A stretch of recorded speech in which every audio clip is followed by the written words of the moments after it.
एक छोटे से गांव में एक बूढ़ा कुम्हार रहता था। उसका नाम था हरिदास। वो मिट्टी से सुंदर दीपक बनाता था। पूरे गांव में उसके बनाए दीपकों की बहुत तारीफ होती थी।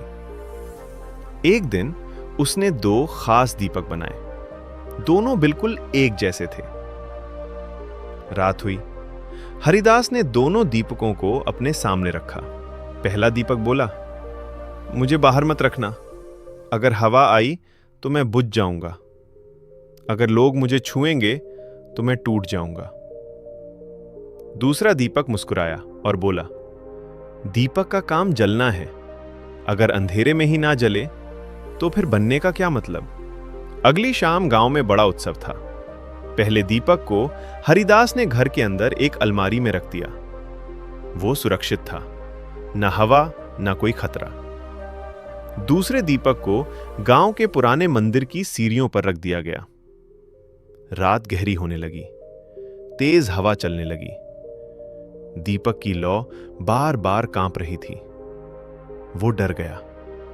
उसने सोचा, शायद पहला दीपक सही था। मुझे भी सुरक्षित जगह पर रहना चाहिए था। तभी उसने देखा, एक बूढ़ी औरत अंधेरे में धीरे धीरे मंदिर की सीढ़ियां चढ़ रही थी। उसकी आंखें कमजोर थीं। उसे रास्ता दिखाई नहीं दे रहा था। दीपक ने अपनी बची हुई ताकत से खुद को और तेज जलाया। उसकी रोशनी सीढ़ियों पर फैल रही। बूढ़ी औरत आराम से ऊपर पहुंच गई। कुछ देर बाद एक छोटा बच्चा अपनी मां से बिछड़ गया। वो रो रहा था, डरा हुआ था। दीपक की रोशनी देखकर उसकी मां उसे ढूंढ पाई। धीरे धीरे पूरी रात कई लोगों ने उस छोटे दीपक की रोशनी से अपना रास्ता पाया। हवा लगातार चल रही थी। लौ कमजोर होती जा रही थी। लेकिन अब दीपक डर नहीं रहा था, क्योंकि उसे समझ आ चुका था, टूटने का डर किसी के काम आने की खुशी से छोटा होता है।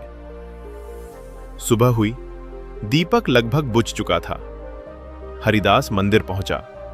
उसने उस दीपक को प्यार से हाथ में उठाया। उसकी आंखों में आंसू थे। उसकी नजर अलमारी में रखे पहले दीपक पर गई। वो अब भी बिल्कुल नया था, सुरक्षित, चमकदार। लेकिन उसने कभी किसी का अंधेरा दूर नहीं किया था। हरिदास धीरे से बोला, जो सिर्फ खुद को बचाने में लगा रहता है, वो कभी किसी की जिंदगी रोशन नहीं कर पाता। मॉरल ऑफ द स्टोरी, जिंदगी की असली कीमत सिर्फ सुरक्षित रहने में नहीं, बल्कि किसी के काम आने में है। ऐसी और दिल छू लेने वाली कहानियों के लिए चैनल को सब्सक्राइब करना ना भूलिए।